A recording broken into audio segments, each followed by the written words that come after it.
Hello guys, welcome to back my YouTube channel. आज मैं आपको जे 2027 के मोस्ट इम्पॉर्टेंट चैप्टर्स बताऊंगा फिजिक्स के। तो अगर मैं क्लास 11 से स्टार्ट करूं तो क्लास 11 का मोस्ट इम्पॉर्टेंट चैप्टर्स जो हैं वह बताऊंगा। पहला मोस्ट इम्पॉर्टेंट चैप्टर है कि आप मैकेनिक्स कर लें। मैकेनिक्स में एक पार्ट है मैकेनिक्स जिसमें 4-5 चैप्टर्स आते हैं। तो पहला चैप्टर जो मैकेनिक्स में आता है वो एनएलएम आता है, न्यूटन लॉ ऑफ मोशन। दूसरा सर्कुलर मोशन। तीसरा सेंटर ऑफ मास। चौथा रोटेशनल मोशन। ये मैकेनिक्स के मोस्ट इंपॉर्टेंट चैप्टर्स हैं। इनसे दो सवाल तो निश्चित ही आते हैं, दो कभी कभी तीन हो जाते हैं। और अगर पेपर के लेवल को बढ़ाना हो तो 4 सवाल भी कर दिए जाते हैं। और दूसरा चैप्टर है केटीजी एंड थर्मोडाइनमिक्स। केटीजी और थर्मोडाइनमिक्स केटीजी और थर्मोडायनेमिक्स के दो क्वेश्चंस 100% आते हैं। एक केटीजी से आता है, काइनेटिक थ्योरी ऑफ गैस, और दूसरा थर्मोडायनेमिक्स से एक क्वेश्चन फिक्स रहता है। उसके बाद एसएचएम सिंपल हार्मोनिक मोशन से आता है, वेव से आता है, वेव इक्वेशन से, वेव चैप्टर से आता है। फिर एक फ्लूइड से आता है। ये सब मोस्ट इंपॉर्टेंट चैप्टर्स हैं, क्लास 11 के थे। तो और अगर मैं क्लास 12 का चैप्टर्स बताऊं तो इलेक्ट्रोस्टैटिक काफ़ी लंबा चैप्टर, बट एक क्वेश्चन दो क्वेश्चन फिक्स है।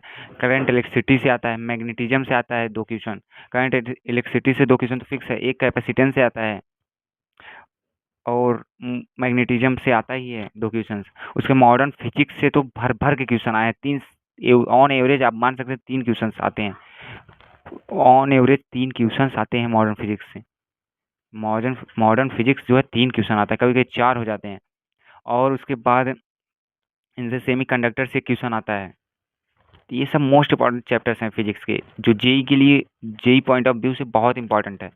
आप इन चैप्टर्स को जरूर पढ़िए और अच्छे से इनमें पीवाईक्यू कर लीजिए। Last 5 year 10 year JEE mains के लिए 10 ईयर लास्ट। रे ऑप्टिक्स भी काफ़ी मोस्ट इंपॉर्टेंट चैप्टर्स है। वेव ऑप्टिक्स से भी एक क्वेश्चन फिक्स है, और रे ऑप्टिक्स से दो क्वेश्चन तो फिक्स ही रहता है। तो ये सब मोस्ट इंपॉर्टेंट चैप्टर्स हैं फिजिक्स के, जो जेई के लिए, जेई पॉइंट ऑफ व्यू से बहुत इंपॉर्टेंट है। आप इन चैप्टर्स को जरूर पढ़िए और अच्छे से इनमें पीवाईक्यू कर लीजिए। Last 5 year 10 year JEE mains के लिए 10 ईयर लास्ट 10 ईयर आप पीवाईक्यू कर लीजिए, सफिशियंट है। और मोस्ट इंपॉर्टेंट पीवाई ईयर के कर लीजिए। अगर आपको अच्छा लेवल खेलना है, आप क्वेश्चंस अच्छे करने हैं, आपको 24-25 क्वेश्चन करके ही आना है, तो 2019 का कर लीजिए, 2025, 26, 23 का कर लो, 16 के कर लो। ये सब अच्छे क्वेश्चंस आए हैं यहाँ से। धन्यवाद। थैंक्स। नेक्स्ट वीडियो मिलते हैं, केमिस्ट्री और मैथ्स के लिए लाते हैं।